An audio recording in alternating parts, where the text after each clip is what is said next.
What's up to everybody in Vlogland? So this week, gonna change gears a little differently. Last school week was pretty uneventful, except for the fact that all of my students want to learn life skills such as opening bank accounts and paying their taxes and learning how to fix cars and get good deals on their cell phone plans. Not too much happened on the old student front, which is a good thing.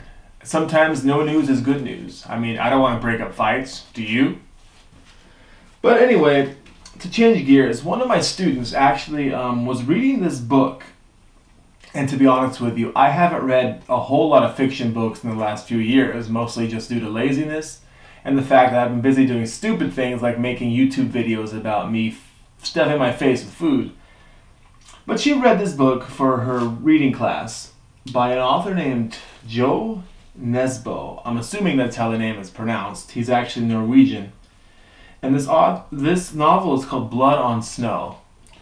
And I was a little skeptical at first. I don't know.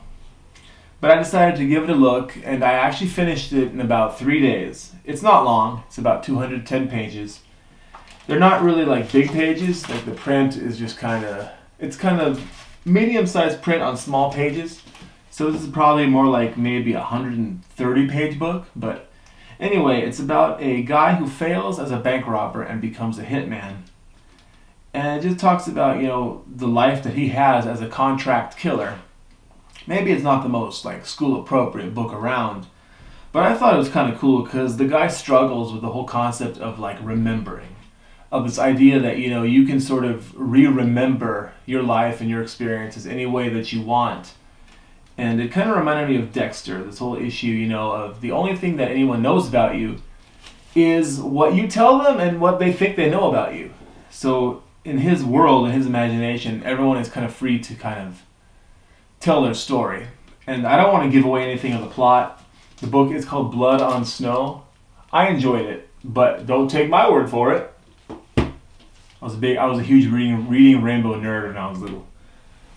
And the other thing, when I was shopping several years ago, I owned an exercise resistance band, I guess. It was basically two black handles, and you would screw tubes in between the two handles, and the more tubes you screwed in, the more resistance you could build between the two bands.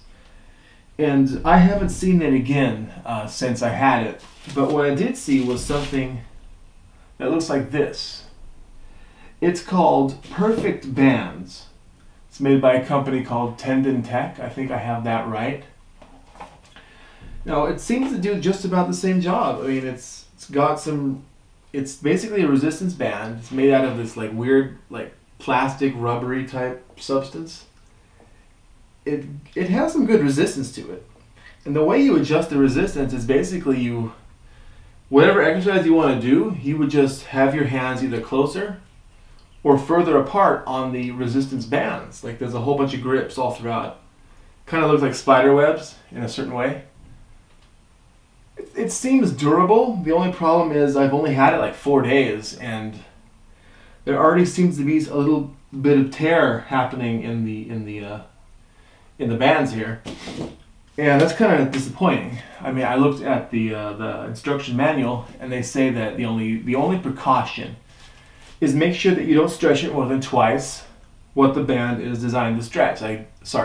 Don't stretch it more than twice its own length. And I haven't done that, so I'm a little confused as to why it's already kind of wearing out and tearing. The product comes with a 1-year warranty, but I'm very disappointed at what I'm seeing in just a week in. I mean, that sucks. If it's already going to start falling apart in a few days, I mean, I don't want to be using this thing, all of a sudden, boom, it snaps, and half of it flies across the room, hits me in the face, and all of a sudden I'm out an eye. But a little disappointed. This thing costs $15.